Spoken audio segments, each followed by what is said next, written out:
Hello and welcome. Glad you've all tuned in today, and I have missed you all. So I'm here with a couple of stories for you. And by the way, thank you for all the love and support that you have been showing my home country. Thank you for all of you who have prayed and posted on social media in support. That means so much. So let's get straight into the story, starting off with the story here. And of course, because this is just still in the rumor mill, take it with a pinch of salt. So the story goes like this. After teasing American Riviera Orchard's product offerings with a peek at jams gifted to her famous friends, Meghan is reportedly gearing up for a wider release that will include items the general public can get in on. So Meghan and her brand, according to this rumor, will debut a line of rosé wine, putting her firmly in the same circle as other celebs with wine brands like Cameron Diaz, Dwayne Johnson, and more. So according to these rumors, the rosé will roll out with some extras to make everything just a bit more festive. Insiders have added that, quote, to complement the reported wine launch, it's expected that other products in the initial tranche of releases will be drinking and serving ware, bar essentials, and other products related to hosting and entertaining, end quote. As for the vibe of the wine, and the ever-important price point, quote, we can expect items in classic but expensive style, end quote. So InStyle goes on to say that the choice of releasing a rosé as American Riviera Orchard's first product has special meaning, and of course fans can probably connect the dots. Meghan notably drank rosé on her first date with Prince Harry in 2016. And that in true summer style. Quote, Meghan is also reported to enjoy a frosé, which is made by freezing wine and blending it into a slushy with strawberries and icing sugar for added sweetness, end quote. So the article here says we can all raise a glass to that. The rosé news comes after Meghan's jams, which have landed on the doorstep of, big names, among whom Nacho Figueras also got a carton of American Riviera's Orchard dog treats. And while the picture-perfect preserves may yet already be a favorite among her pals, there probably is a more practical reason to have the wine available to the masses, saying, quote, wine is much more lucrative business than jam, end quote. So that's the first story of the day. Share your thoughts on this news. And for those of you who would be interested in that, would you think about buying a special wine brand from American Riviera Orchard? Would you be interested in that? So once again, this is not confirmed. It's just floating out there in the rumor mill. Share your thoughts on this in the comment section below. So we have a story on an artist who, according to the article here, is the youngest to ever paint a portrait of the late Queen Elizabeth, and who has now revealed or unveiled a series of new works, including pieces depicting the Duke and Duchess of Sussex as historic royals. Dan Swellenhall was just 32 when he was commissioned by the Welsh Rugby Union to create a portrait of Elizabeth II, with the monarch sitting for him at Windsor Castle in 2012. The artist's royal works have since included a portrait marking William becoming a father and a life painting of the state funeral of the late Queen and Charles's coronation procession. He has now produced 10 new portraits inspired by royalty throughout history for the Society of Antiquaries, with artist Adam Dant painting a further 10 works. 2 pieces by Dan Hall feature contemporary royals, Meghan depicted as Dame Elizabeth Grey, Queen of England by marriage, and Prince Harry depicted as Charles Edward Stuart, otherwise known as Bonnie Prince Charlie. Their exhibition, titled The Reign, marks 150 years of the Society at Burlington House in London's Piccadilly and will be auctioned to support the cataloguing and digitization of about 2,500 prints and drawings from the 18th and 19th century. He said, quote, the royal family is possibly the most enthralling, longest-running drama in history, the inspiration of theater, books, and every art form. It seemed that these figures caught on the knife edge of public opinion were ideal for drawing comparisons from distant monarchs, like the exiled prince and princesses of the past that lurk in the background but are still irrevocably tied to the job. We can't help ourselves and wonder whatever next, end quote.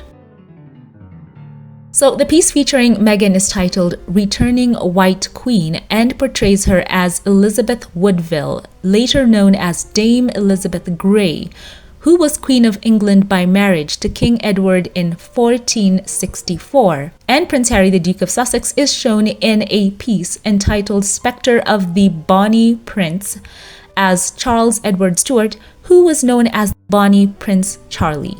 And Hall said, quote, "In Harry's case, I have entered the story before he met Meghan, the young party-goer with his future very much in the balance, a bit like the Bonnie Prince I have likened him to.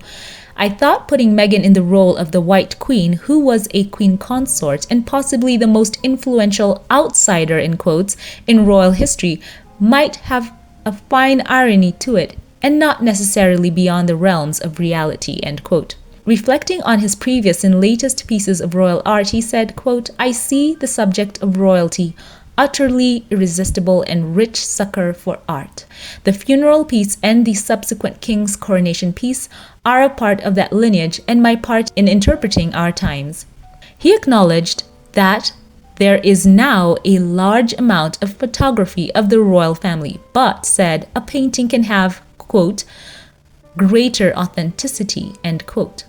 So the Cardiff-born artist's other pieces for the reign include portraits of Mary I, Mary of Austria, King Henry VI, and Anglo-Saxon King Athelstan, who ruled from 927 to 939. So what do you think about these art pieces that he has produced here, his interpretations of Harry and Meghan? What do you think of it? I would like to know your thoughts on that in the comment section below. As the story pointed out, he has portrayed the Duke and Duchess of Sussex as historical British royal figures in these series of works. And what do you think about it? Do you think that his perspective on Harry and Meghan in these paintings has any weight to it? Share thoughts on these art pieces and whether you think they are positive, negative, flattering, or otherwise. And of course, while acknowledging that all art is very subjective, I will say for sure the palette that he's chosen for the canvases, especially Meghan's, not the most flattering colors, but of course it is his interpretation, and that goes for that. And I will bring to your attention what Mr. Hall said concerning Harry's portrait. And he said, once again, in Harry's case, he said he entered the story before the Duke of Sussex met Meghan. And he said that at that time he was a party goer with his, quote, "future very much in the balance," in quotes. And he, of course, likened that to the Bonnie Prince. For sure, we know that Harry has talked about that period in his life where he himself admitted that he was drinking excessively and talked about how it was his way of coping with what had happened to him in his youth, especially where Diana, Princess of Wales, was concerned. And he spoke about how he tried to numb that pain through alcohol and substances. And Harry has been on the forefront, I think, really opening up about, his own mental health challenges. And hasn't the Duke of Sussex been on such a journey, joining the military, serving on the front lines, getting a new sense of purpose, well before he met Meghan as well. And even right up to now, you can see that he has still been on that path of trying to use his platform to do good. And just think about what he's done for the veteran, the military community throughout all these years. It's something that so many of us can be so proud of. And of course, notably, he did say that he would not play the games that he had seen surrounding his mother in the press about the culture of exploitation and unethical practices. And he said he would not subject Meghan nor his children to that. So I think now we can see Harry forging forward with Meghan and his children as they have stepped back from that very toxic environment. His future, for sure, it seems so much more stable now. He is happier. A future that is very much in the balance, in quotes, no longer applies to the Duke of Sussex. We are now looking forward to so much more from him.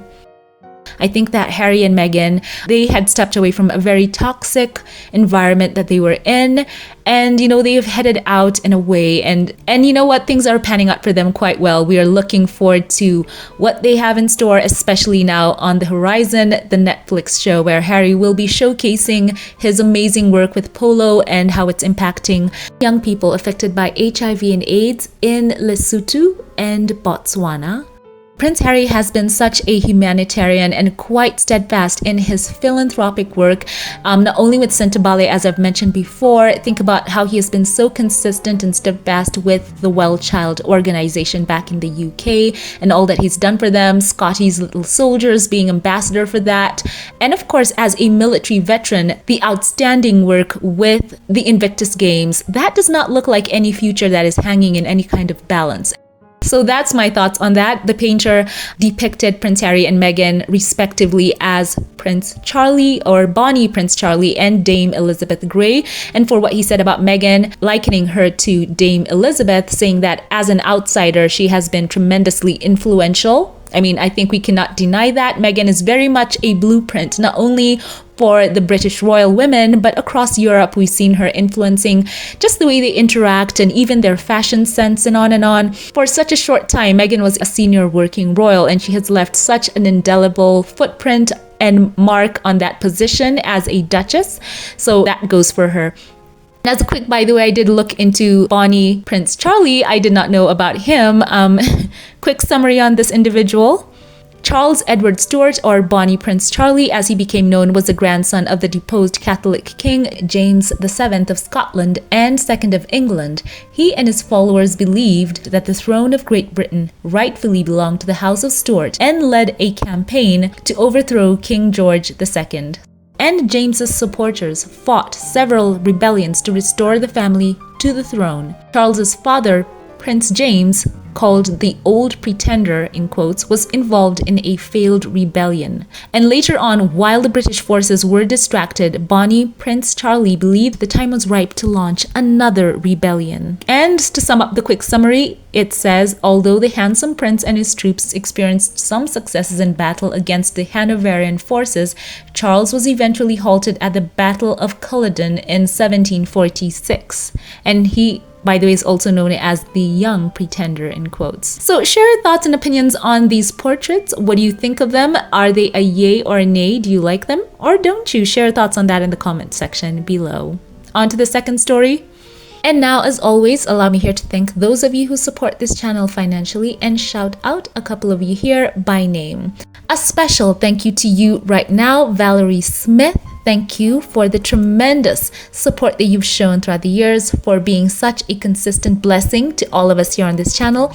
I truly appreciate you for your generosity and kindness. May God bless you.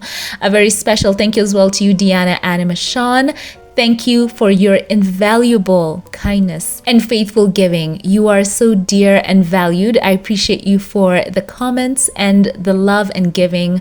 I truly appreciate you. Thank you. Thank you. A very special thank you right now to those of you who gave through Super Thanks. Thank you to you, Carol Lund, who as well has been a very faithful giver towards this channel. I truly appreciate you and all the ways that you have chosen to support. For your comments, love, and giving, I want to say thank you. You have shown so much tremendous care for me throughout the years, and I say that I absolutely appreciate you and thank you. I pray for God to bless you and yours. A very special thank you as well to you, Alma Andrews. I feel so blessed to know you. Thank you for giving and being such a blessing, not only to me, but to this channel. I appreciate you for your comments and the support that you've shown. May God bless you and yours. Thank you. Once again, share all your thoughts on this news in the comment section below. And if you liked this one, give it a thumbs up, click subscribe. It truly does help out the channel, and follow on Twitter or X. I'd love to see you on there as well. Have a great day. Kindly let's keep each other in prayer. I love you all, and I'll catch you in the next one. Have a blessed one.